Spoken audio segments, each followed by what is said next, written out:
Good evening, YouTube. I hope you're having a good New Year's Day. Today I'm going to talk about some transfer targets that we might have in January, who I think we should get rid of and who I think we shouldn't sign. I hope you're all looking forward to the United game today or tonight in a few hours. If you're new to this channel, please put a like on this video. Please subscribe. Put your comments down below. So let's get into it then. In this transfer window, I don't want to see Arsenal signing any attacking players. We've had all this before. We just buy all these tricky wingers, these flair players, these injury-prone players, or some great attacking players, and just completely mug off our defence. Now, we've got away with this for about 10 years now, and now it's just caught up with us to the point where we're now 12th in the table and dropping, well, like a big rock, heavy rock, really. So this January transfer window, I would like to see us go out and get a good defender and hopefully a midfielder, especially if Granit Xhaka leaves to Hertha Berlin, whether it be on loan, whether it be on a permanent transfer. They're the two main areas I think we all agree that we need to improve.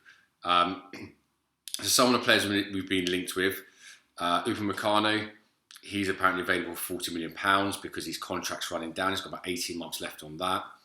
I haven't really seen him play, but for all the things I've heard about him, he seems to be absolutely brilliant. This is a sort of player that we need.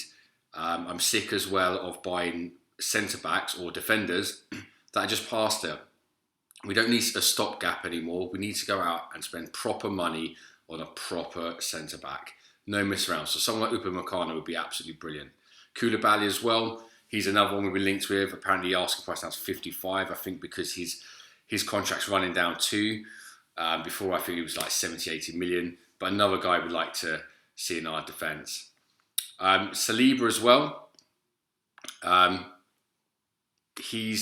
We've apparently not got to buy like an option to take him back on loan.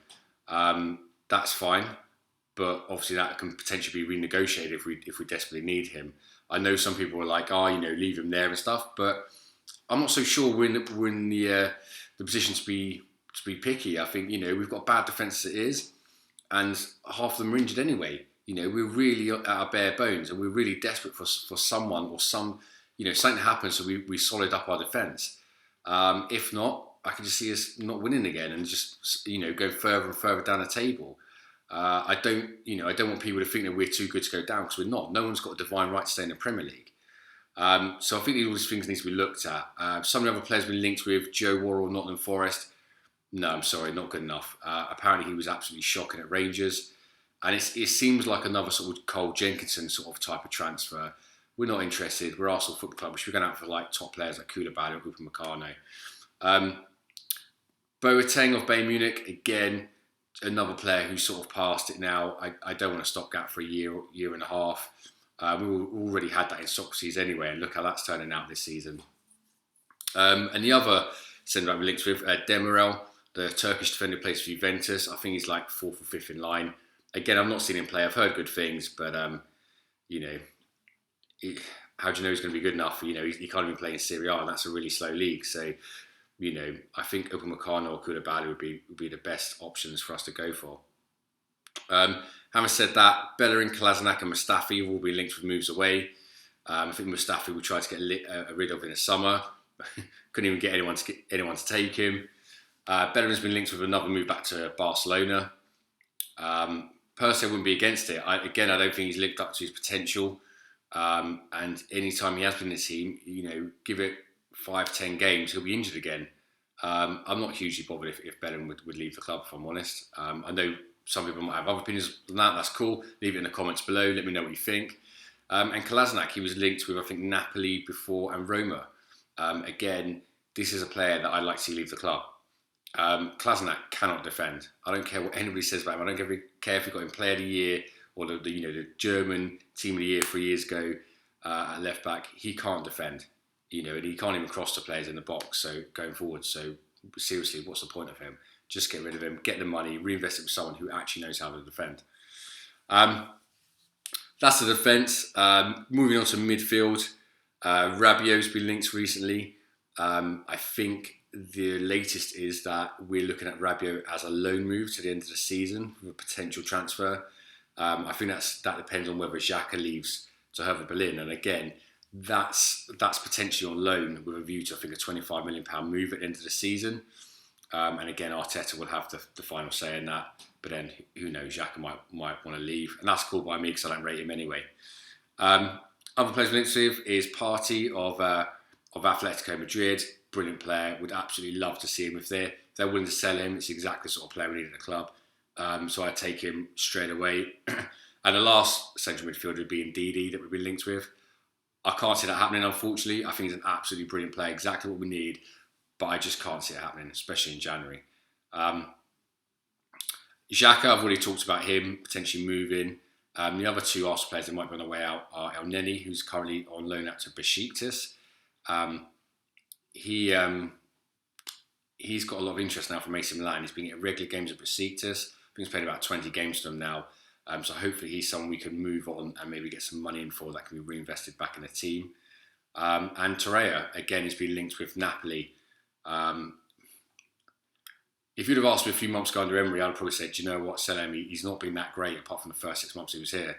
But now I think actually, we actually desperately need him. He started to play well against Chelsea. So I'm a bit apprehensive about letting him leave, especially if we're letting Xhaka leave anyway.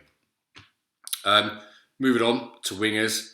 Again, I only really think we should sign an attacker or winger if Aubameyang or someone like that does leave. He's obviously been looked with Real Madrid, Barcelona, Inter Milan recently. He says he wants to, win trophies. Personally, I don't see Inter Milan as how they would be a step up, but obviously Real Madrid or Barcelona, once they come calling, they usually get their man one way or another. The reports were going around before that they might do a swap deal with Jovic and a load of money. Well, Jovic was absolutely brilliant for, I think, Frankfurt last season. He's young, whereas obviously Aubameyang's almost 10 years older. And if they give us a load of money that we can get a centre-back for, like Upamecano, Koulibaly, I'm all for it. Obviously I don't want to see Aubameyang leave. He's a great goal scorer. He's definitely better than Lacazette. I think he's our best goal scorer. But we're okay going forward at the moment. Our defence is absolutely shocking. And, if we don't sort it out soon, bad things are going to happen. Other attackers we've been linked with, Volland of Bayer Leverkusen and Moussa Dembele. I think it came out the other day that actually Chelsea were the ones who were looking for Dembele. But he's been absolutely banging in goals for Lyon this season. So that might be an option if Aubameyang again was to leave. Volland I don't know too much about. I know he's a German international. He can play on the wing as well sometimes. But again, I think that the way that everything's coming out in the media and stuff, that we're not after another striker. If anything, we're trying to get rid of one of our strikers to get someone who's an actual out-and-out winger. So I'm not sure about that one, if I'm honest. The wingers we have been linked with, though, we've been linked with Everton Soares, or however you pronounce that, the Brazilian guy. He's probably about the cheapest option. Obviously, we've got links with like Edu now, with loads of potential Brazilian players. He's Brazilian international. From what I've seen, he looks a good player, but again, he might need time to settle in if he comes to Arsenal. Lamar of Atletico Madrid, remember the guy that we bid apparently 90 odd million for? Well, apparently he's not really getting much of a game at Atletico Madrid. And he's another one who might be available. I think Atletico Madrid have actually come out and said that we want a significant offer if they were to sell him. Again, only if one of our strikers leaves, but I'm not sure he's another one who's going to really live up to the hype. I think he's another one who's probably had one good season at Monaco when they had that great team, and he's not really going to do much, if I'm honest. Maybe I'm wrong. Let me know what you think in the comments below, but I'm not really sure about him. And the other two are, James Rodriguez of Real Madrid and Mertens of Napoli. Again, two players that I don't really want at Arsenal. James Rodriguez was a great player maybe 5 years ago. Not anymore. And I don't really rate Mertens. So yeah. Let me know what you guys think. That's what I think about all the people we've been linked with in the last few weeks or so. Again, if we don't sort this defence out soon, it's going to really hit us hard. I mean, how many places further do we go down the table before we start thinking, actually, we do need to splash 50 million on a centre-back or whatever. Another thing that as we've been linked with is that Eddie Nketiah is not really getting a game at Leeds, even though he's banged in 5 goals for them. I think he actually started the other night in that game with Birmingham where they actually won 5-4, but he didn't score. But the idea is that they're going to potentially recall him off loan from Leeds, and then send him back out. I think Bristol City or Bristol Rovers were after him beforehand, so they might send him there to just get a bit more game time. Because obviously, if he's just sitting on the bench, I mean, what's the point? He might as well at least train with our first team. So yeah, that's all the they're all the targets that I've heard of really for January. Let me know what you guys think. Let me know who you'd like to sign. If you think we do need a winger, and if you're new to the channel, put a like on the video and make sure you subscribe. Let me know as well in comments down there what you'd like to see from my channel, and yeah, let's look forward to the Man United game tonight. Let me know your score predictions, and until next time, see you later.